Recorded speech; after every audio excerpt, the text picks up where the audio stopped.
ইনশাআল্লাহ আপনাকে প্রশ্ন করা হবে মাসিক সম্পর্কে।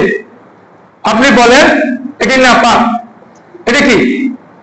মাসিক যখন চলে তখন ওনাদের মা বোনদের নামাজ মাফ, রোজা রাখতে পারে না, রোজা পরবর্তীতে রেখে দিতে হয়।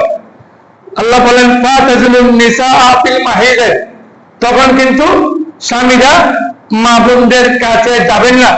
ডাইরেক্ট আল্লাহ কোরআন শরীফে বলছেন ফাতাজিলুন নিসা, তখন ওনাদের কাছে যাবেন না। আর নারী সংস্কার কমিশন বলে তখন কাছে যাবেন। বড় করে বলবেন না নাউযুবিল্লাহ। আমরা কি নারীকে মানবো, নারী সংস্কার এটা মানবো, না আল্লাহকে মানবো? কি ফাঁকজনে বলবেন? বাকিরা কি নারী সংস্কার মানবেন না? বলেন সবাই একটা মানবো।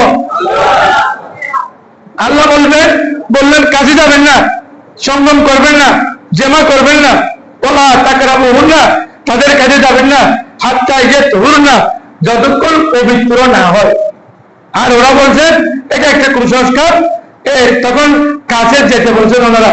নাউযুবিল্লাহ মিন যালিক। আল্লাহ হেদায়েত করুন, আমিন বলেন। আছেন হাদিস শরীফ হাজার টুকরে বলতেছি, ইজা লাম তাস্তাহি ফাসনা মা শিতা। আল্লাহ রাসূল বলছেন যখন আপনাদের লজ্জা হায়া শরম চলে যাবে, মুসলমানদের যখন লজ্জা হায়া শরম চলে যাবে, তখন তোমাদের মন যা চায় তখন তোমরা তা করো। রাসূল করিম এটা বলছেন।